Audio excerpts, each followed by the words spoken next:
Hi everyone, this time we're on part 2, and just to recap, last time we were looking at part 1 and this hydrohalogenation reaction, and that's with alkenes and hydrogen halides. Today we're going to look at hydration, and hydra means water, so this has to do with reacting alkenes with water, and when we do that we get alcohols. So this reaction requires an acid catalyst. That's because water itself is very weak as an acid and a base. So we need some acid because it's way more reactive than water. And what we're focusing on is this alkene, and that's still our nucleophile in all of these reactions. Now, just a little detour, a reminder about last time. We had HX before, where we bounced these over to here and did that, remember? So, and the idea behind that was that this hydrogen was partially positive and this halogen is slightly negative. And that was going to make a more stable carbocation right here, the tertiary center. So we're going to do something similar, which is we're going to treat this in the same way we treated HX. This is our partial positive here, and this is our negative, although formal charge-wise it's a positive here. So what we're going to do is do the exact same thing, but instead of with HX, we're going to use H3O+. And how is H3O plus in solution? We usually have some reagents here like sulfuric acid, or we could even use HX here. Any kind of acid that in water will create hydronium ion. Okay, let's draw what we get here. So this is the carbocation we get. Here's the hydrogen that I have. And the next step, I think you can tell what's going to happen. Before we do that, let's make our little notes here. This alkene is the nucleophile. This hydronium ion, the hydrogen, is a positive. And that's because that's the acidic part of hydronium ion. So once we have that, now we look at this and we say, well, what is our nucleophile in this case? And you can tell this is the electrophile because of the positive charge. So that's going to be attacked there. And this is our nucleophile. You can tell by the lone pairs. So this is the basic part. And like I said, water is weak, but this is very reactive. So water is going to attack here. So after nucleophilic attack by water, what do we get? Now for those of you who like color, I changed it so that you can track where all of these pieces are going. So here's my water. Now, one note is there's water in this, the solvent is water, so it's not necessarily this water molecule that got attacked, that is attacking there. It could be this solvent. There's lots of water in the solution. After this attacks here, that's going to give me another ion. And at this point, I'm not going to show my hydrogen, but well, let's just show it, I guess. You don't really have to show hydrogens as much. We're doing it for emphasis here, to show everyone where that stuff is. Now here we want to neutralize this. We know we're not done because this is still very high energy because of the charge. So here I would want to do a proton transfer or deprotonation step. And I want to use whatever base I have in solution to do that. So my final product is the addition of OH and H, which is water, addition of water. And this reaction is called acid-catalyzed hydration because I couldn't just react this with water by itself. I needed to have something strong like an acid to get this reaction started. And then notice that once this gets protonated, I've got my H3O plus at the end, and remember with catalysts that they're regenerated. So this H3O plus was used and then I had another one generated. A common mistake that students make is that they try to deprotonate with whatever they think will be in solution or anything that does deprotonation. So notice I used water here because that's what I have. And sometimes students think, oh, well, I'm just going to put hydroxide in there because that's a strong base and that will remove it. But the problem with that is that there is no hydroxide in solution. You have to always be thinking about the environment. And if we had an acidic solution, that would make hydroxide immediately turn into water. So we don't have hydroxide, so don't get in the habit of using anything that's not in the solution, okay? So that's why hydroxide's not used in the solution, because this solution is acidic. And this reaction is consistent with Markovnikov because we are adding the OH to the more substituted carbon. So this is considered Markovnikov. And it's, you might want to ask, well, why is it that we're focusing on the OH? Why not focus on the H? Markovnikov is really about going through the more stable intermediate. So we're going through a carbocation intermediate here. Yeah, it's just sort of the way we look at it is where does the OH group end up? So Markovnikov OH on the more substituted carbon. And will this reaction, is it possible to form carbocations? Let's take a look. Carbocation rearrangement. So the answer is, well, it just depends if there's any carbocations involved. And we see that there is a carbocation intermediate. And so if we had a secondary carbocation and there was a chance to do a shift to get a third tertiary one, then yes, we would see rearrangements for sure. So yes, and that's because we see carbocations formed as intermediates. All right, guys, before we move on, let's try practicing everything we just did. On a separate sheet of paper, why don't you write down this alkene, and let's use these reagents and predict the product. And then I want you to show me the step-by-step mechanism for how we got there. All right, why don't you pause it and look back at your notes and give it a try. All right, guys, so here's what we get here. It's a lot of steps you can see, but it's everything we just went over, which is that these reagents make hydronium ion, the double bond attacks that, or the pi bond, I should say, attacks this. We get a secondary carbocation, which then immediately rearranges to a tertiary one. Then water attacks there, and we've got to deprotonate this with another water molecule. So this becomes hydronium here, and the alcohol ends up on the tertiary carbon here. So notice a couple of things, starting with this. Normally you would think Markovnikov means we're going to add the alcohol here. So we would expect something that looks like this without the double bond. But notice in the product we ended up with it here. So that's because of the carbocation rearrangement. We also moved this methyl group from here to here in order to accommodate that. So this is where the methyl group ended up. So a complete change in the carbon skeleton as well. So that's because of the rearrangement right here. So there are many ways to learn this, but I recommend going through each step and really rationalizing to yourself, why am I doing this? You know, what's driving this rearrangement? Why is water attacking here?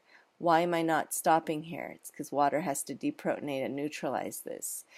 So things like asking why for each step and just practicing it over and over until you can do it without looking at your notes. That's going to be the key here.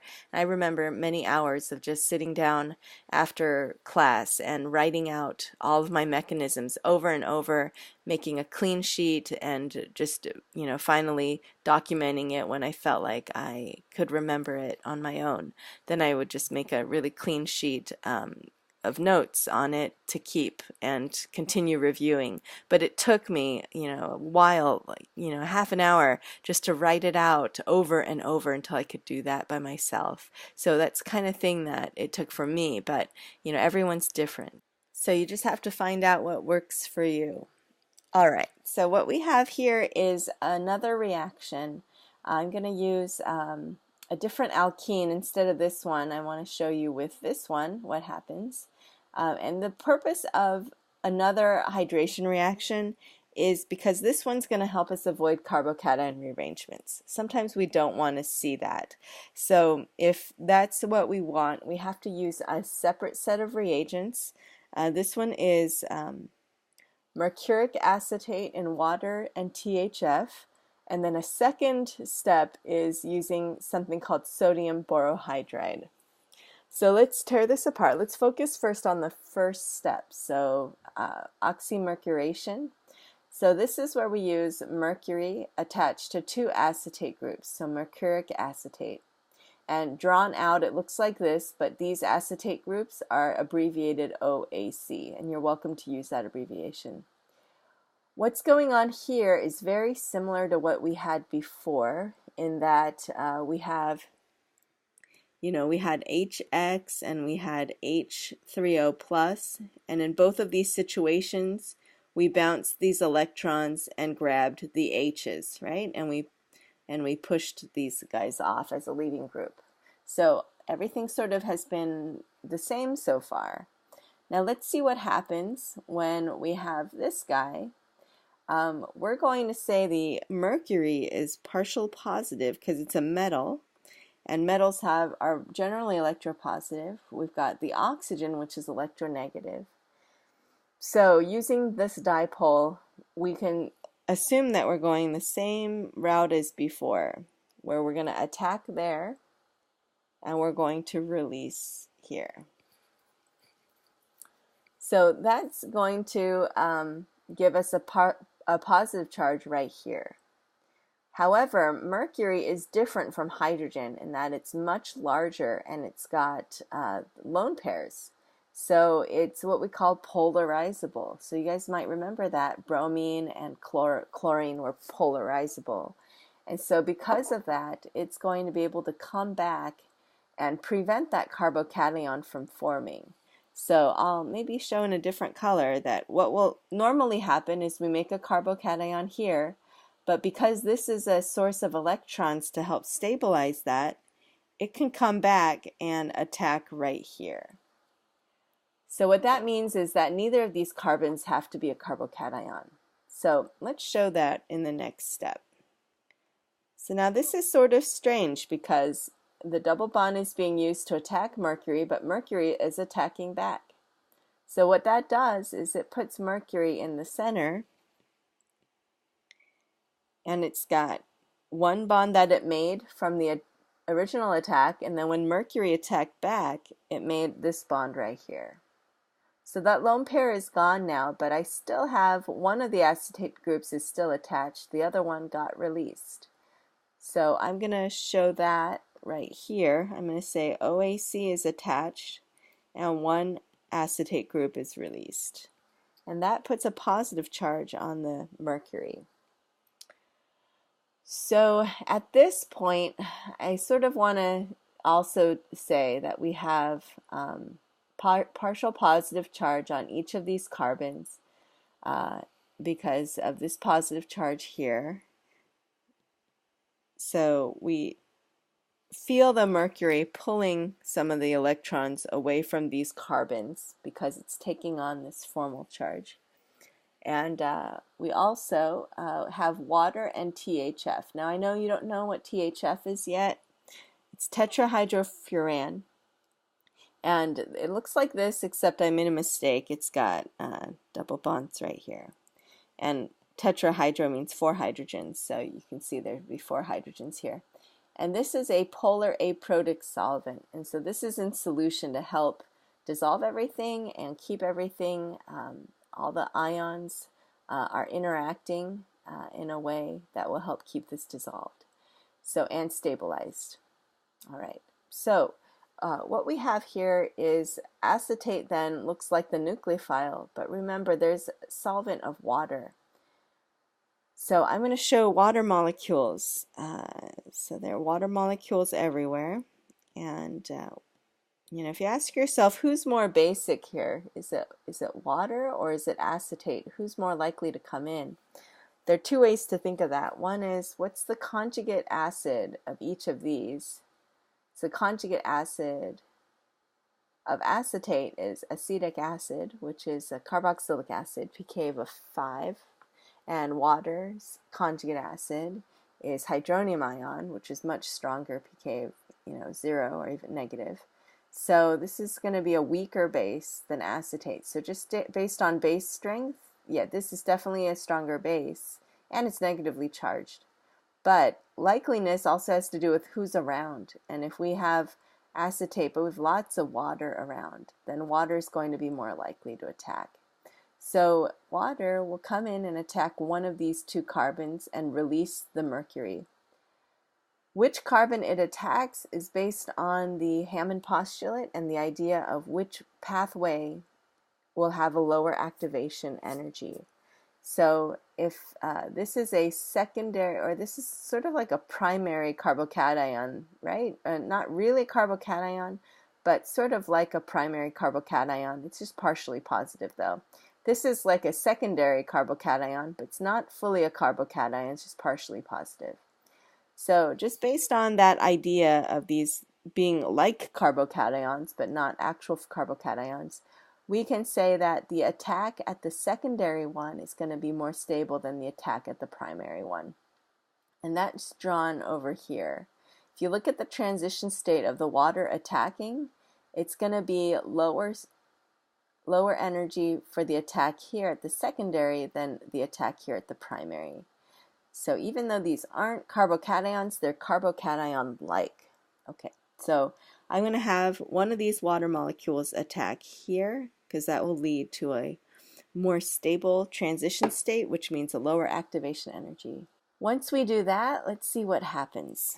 Now this got released from this carbon, and I've got water attached there. So notice that this bridge creates steric hindrance on one side of the molecule. So the water is actually coming in opposite side here. So that's for less steric hindrance. And after this ring opens up, notice also the ring is preventing carbocation rearrangement. This is called a cyclic intermediate or a bridge. And the evidence for that is that we don't see carbocation rearrangements. So it's preventing that from forming. So there aren't going to be rearrangements. We have this ion, and you know we need to neutralize this. So let's go ahead and neutralize this with some water. Now at this stage we would dry this, remove it from acid, we'd do extraction, and we would get an organic layer. And we would, when we think this reaction is complete here, then we would apply a second reaction. And the second reaction is to get rid of this mercury. So we don't really want mercury, it's pretty toxic, and we just want alcohols at the end, right? So we use sodium borohydride, which is sodium ion, and borohydride ion, BH4-. And I sort of think of this as a hydride ion, okay? So this is what's reactive, and it's going to replace this group here. So there's no mechanism that you have to show. I sort of simplify it and think of the H- coming in and this leaving, but we don't really show anything for that step. So in the end, we just have the hydride come in and displace that mercury, and we've got our alcohol here. So notice that rearrangement-wise, we would have expected rearrangement to this tertiary, but we didn't see that. It stayed here at the secondary. So whatever you start with, it's going to end up in the Markovnikov position. So this reaction is still Markovnikov because the OH is on the more substituted carbon. So there's a lot of steps here, again, and the important thing is to compare and contrast them, okay? What do they have in common and how are they different? And one of the key differences is the lack of carbocation here. It's the mercury is able to take on the positive charge and avoid that. So this goes through what we call a cyclic intermediate or bridge ion. So this is very important to remember for this one. And another thing for you guys is to practice these 3 arrow reactions. So where you have attack here, release, and then attack again, because you're going to see that again in a future reaction. All right, practice time. So what we want to do here is we went through an example of this molecule and using acid-catalyzed hydration. Let's now try oxymercuration-reduction and see what we get, and also show the mechanism for that. So maybe on that separate sheet of paper that we used before. All right, guys, one thing that's important is, I know this looks really foreign to you right now, but you'll need to practice this so you understand what it is and why we use each piece. And you should be able to draw this on your own. So you're not always going to be provided with this. You would need to sometimes ask yourself, what reagent do I need to go from here to here? And then you need to supply this. So that's going to take some practice as well. But let's start with this. We know that this is the hydration reaction. So I have an OH group on one of these carbons, and there's no rearrangement with this. So I know it's going to end up Markovnikov. So first I would just predict the reaction product, the major product. So that's going to be this alcohol right here. And then now for the mechanism, I want you to show step by step how do we go from here to here. So let's do that right now as well. Well, we know the first step is to create that bridged intermediate. So using my arrows, I'm going to show the release of one of these and then the lone pair coming back in. So that's going to give me mercury bridged ion, mercurium ion with one acetate group still on there. And then I'm going to have nucleophilic attack of water on the more stable carbocation-like center. Oops, that's H2O. I'm going to have another water come in and deprotonate that. And then I'm going to do my second step, which is sodium borohydride. And I'm going to reduce off the mercury. And there you have it. Okay, so step by step, this is the mechanism. If you're asked for it, this is what you need to do. So it's a lot of steps again, but I recommend sitting down and just writing it over and over until you understand it. So then go back and try each of these using H2SO4 and showing the mechanism for that, and then showing the oxymercuration-reduction and showing how those products could be the same or they could be different. All right, good luck everybody.